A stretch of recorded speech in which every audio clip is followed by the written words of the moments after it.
स्वागत है आपका अपने इस YouTube चैनल गब्या क्लासेस में। आज हम बात करेंगे एक्सरसाइज 9। इससे पहले का सारा चीज़ हमने आपको बता चुका है, जो भी नहीं देखे हैं इसको जाके जरूर देखिए। तो 9 में देखिए क्या है कि मैंने नक्शा बनाया। अब एक बच्चा है, वो नक्शा बनाया, तो नक्शा किस तरह से बनता है इसकी कुछ नॉलेज हो सकता है कि चार्ट आपको दे दे और पूछ दे कि नक्शा कैसा है। तो आइए पढ़ते हैं, ठीक है।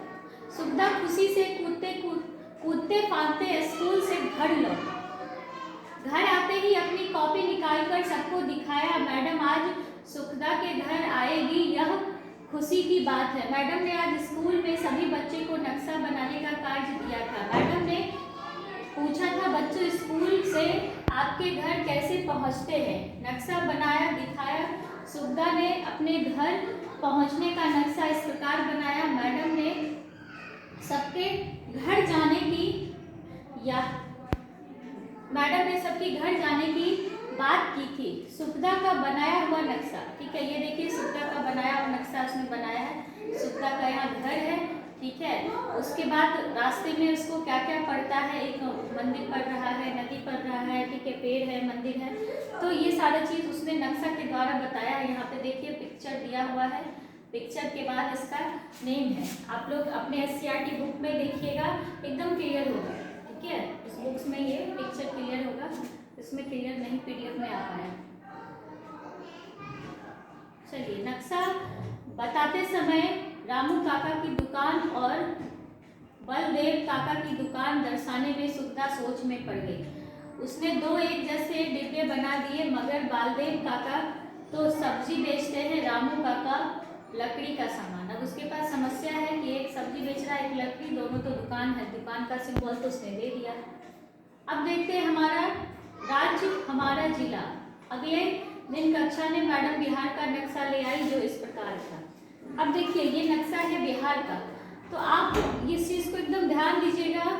ये क्वेश्चन आपको यहाँ से जरूर पूछेगा कि बिहार के जमुई, बांका, भागलपुर, नवादा, गया, मतलब जो भी साइड में है, इनसे कौन सा आपका रिलेट हो रहा है। जैसे कि मधुबनी, सीतामढ़ी, ठीक है, ये सब नेपाल के बॉर्डर से बिहार सटा हुआ है। नवादा, जमुई, बांका ये कहाँ है? झारखंड में है। कटिहार, किशनगढ़, पूर्णिया पश्चिम बंगाल में सट रहा है। सिवान, गोपालगंज, बक्सर ये कहाँ सट रहा है? उत्तर प्रदेश में। तो ये सब क्या है? ये बिहार का आपका बॉर्डर है, बॉर्डर से सटा हुआ राज्य कौन सा है, ये आपसे पूछेगा जरूर। तो इस चीज़ को ध्यान दीजिएगा, ये क्वेश्चन 1 नंबर यहीं से निकलेगा। नक्शा का मतलब ही यही है, नक्शा अच्छे से याद कर लीजिएगा। तो इसमें कुछ खास नहीं था, बस नक्शे के बारे में है। अगला चैप्टर हम लोग लगातार कंटिन्यू करते हैं, ठीक है। हमारी फसल हमारा खान पान, फसल हमारा कैसा होगा, खान पान कैसा होगा। ईरा और ईशु बड़े दिन की छुट्टी में अपने गांव जा रही थी। वे माता पिता के साथ पटना में रहती थी। उन्हें अभी तक अपना गांव देखा नहीं, अभी तक उसको अपना गांव क्या है वो देखा नहीं था। उनके दादा दादी जब भी गांव से पटना आते थे तो प्रायः अन्न, फल, सब्जी आदि लेके आते थे। गांव से जब भी आता था तो ये सारा सामान लेके आता था। गांव से जुड़ी बहुत सारी बातें हैं। दादा ने एक बार उन लोगों को कहा, और ये सब चीजें हैं कि मतलब गांव में कैसा चीज है उसके बारे में चर्चा है। तो थोड़ा सा इसको हम लोग देखते हैं। दादाजी के साथ पगडंडिया पर चलते हुए ईरा और ईशु को खेत के लहलहाते हुए पौधे दिखे। कहीं कहीं कुछ लोग उन पौधों की कटाई कर रहे थे। कुछ लोग कटे हुए पौधे के फुलंत को एक पत्थर पर पटक कर उसकी फलकी को अलग कर रहे थे। ईरा ने अपनी दादाजी से पूछा, ये क्या हो रहा है? तो चल किस पे रहा था?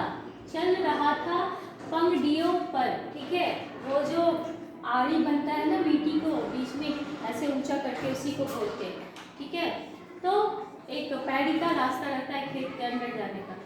और दूसरी चीज है कि उन पौधे की कटाई कर रहे थे। कुछ लोग कटे हुए पौधे को, उलंबे को एक पत्थर पर पटक रहे थे। वो जो लंबा लंबा बोझा टाइप से निकलता है, उसको पत्थर पर पटक के अनाज को अलग किया जाता है। तो बच्चे के लिए वो नया था, क्योंकि कभी गांव आया नहीं था। दादाजी ने बताया कि धान के पौधे हैं। इस इलाके की मिट्टी धान की खेती के लिए उपयुक्त है। यहाँ पर धान की खेती क्या है, ज्यादा होता है, ये बता रहे हैं इसको। ये हमारे यहाँ मुख्य फसल है। मुख्य फसल उनके गांव का कौन सा था? धान का। काट लिया जाता है, फिर धान को पौधे से उसके बीजों को अलग कर कुटाई करते हैं, जिसे हम चावल प्राप्त करते हैं। धान से क्या प्राप्त होता है? चावल प्राप्त होता है। किस तरह से? पहले फसल को काटते हैं, फिर उसको पत्थर पे पटक के बीज को अलग करते हैं, बीज को फिर कूट के तब चावल निकाला जाता है। इसने कहा दादाजी मुझे धान उपजाने की पूरी प्रक्रिया बताएं। यहाँ से क्वेश्चन आएगा कि धान को किस तरह से उपजाया जाता है। आप भी इस तालिका के सहारे ध्यान से उत्पाद की प्रक्रिया को समझने में सहयोग कीजिए। धान की खेती की जुताई कब होती है? किस मौसम में धान की बीज बोया जाता है? किन दिनों? ये सारा क्वेश्चन है। आंसर जैसे दीजिएगा तो धान किस तरह से होता है वो आपको पता चल जाएगा। दादाजी ने कहा सबसे पहले धान की बिचड़ा लगते हैं। 20-30 दिन के अंदर बिचड़ा मोड़ी के रूप में तैयार हो जाता है। मोड़ी को उखाड़ कर फिर उसे खेत में लगाते हैं। खेत में मोड़ी को लगाकर उसे पर्याप्त पानी देते हैं। कोशिश रहती है कि फसल पकने तक खेत में पानी बना रहे, मतलब धान की खेती में जब तक फसल पकेगा नहीं तो पानी हमेशा खेत में रहना चाहिए। ठीक है। ईरा बोली दादाजी क्या जब भी चाहे कोई भी फसल उपजाया जा सकता है?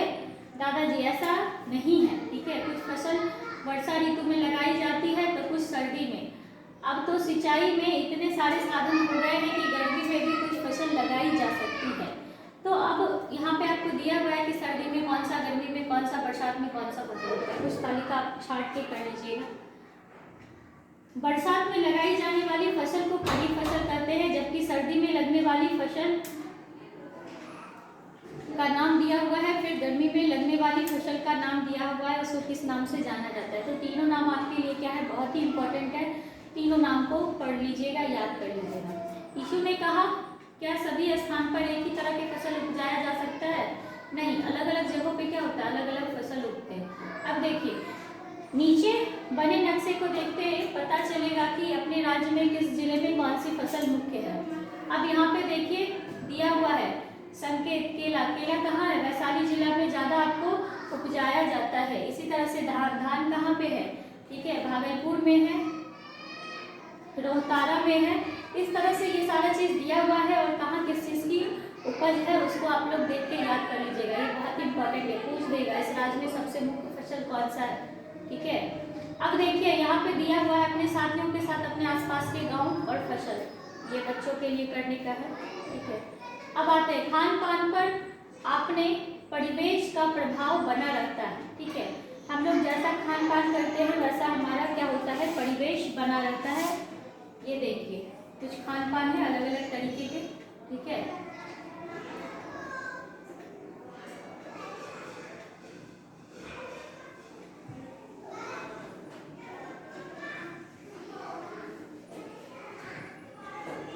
यहाँ पे देखिए दादाजी ने कहा समय के साथ खान पान तौर तरीके में भी बहुत बदलाव आया। देश विदेश में भोज्य पदार्थ अब हर एक जगह मिलने लगे। कुछ फसल चीज़ें ऐसी हैं जो बाहर से भी हमारे यहाँ आने लगी, हमारे इंडिया में वो चीज़ की उपज नहीं होती थी।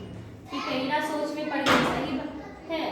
दाल चावल रोटी सब्जी सलाद और फल खाना बहुत जरूरी है। ठीक है। आओ बनाए लिट्टी चोखा। अब यहाँ से क्वेश्चन दे देगा कि लिट्टी चोखा किस तरह से बनता है, तो एक एक चीज़ को ध्यान रखिएगा। सामग्री आटा 4 कप, चना सत्तू 1 कप, अजवाइन मंगरेला नींबू प्याज लहसुन हरी मिर्च सरसों का तेल और नमक हरी धनिया पत्ती गोल मिर्च अदरक घी आदि। ये सब चीज़ क्या होंगे आपको लिट्टी बनाने में यूज होता है। किस तरह से बनाना है वो पूरा चीज़ दिया हुआ है। इस चीज़ को आप क्या कीजिएगा, ध्यान रखिएगा कि किस तरह से इसको बनाना है। तो यहाँ पे मेन आपका नक्शा से लेके है। ठीक है। सबसे चीज़ की नक्शा बिहार में कौन सा, देश में कौन कौन सटा हुआ। दूसरा चीज़ आपका किस राज्य में क्या चीज़ ज़्यादा उपजता है, जैसे कि जमुई में प्याज। ठीक है। इस तरह की चीज़ें आपको याद रखना होगा। और बरसात के समय को फसल को क्या कहते हैं उपजने वाला, गर्मी में क्या कहते हैं, और ठंड के मौसम में जो फसल उपजता है उसको क्या कहते हैं। उसके बाद क्वेश्चन है धान की खेती किस तरह से की जाती है। जो भी क्वेश्चन हम बोल रहे हैं काफ़ी इंपॉर्टेंट है, ये बता दिए। ठीक है। उसके उसके बाद नक्शा में चित्र दर्शाया, हो सकता है कि आपको इस तरह का दे दे और पूछ ले स्कूल कैसा, दुकान कैसा, फूल कैसा, रेट की पट्टी, तो नक्शा देख के आप इसको याद कर लीजिएगा। तो ये सारा पॉइंट आपके साथ हम डिस्कशन किए हैं, इसको एक शॉर्ट नोट्स बना लीजिए और उम्मीद है कि पिछला वीडियो भी आप देखे हैं, नहीं देखे हैं तो जाके जरूर पुराना वीडियो देखिए और नोट्स तैयार कीजिए।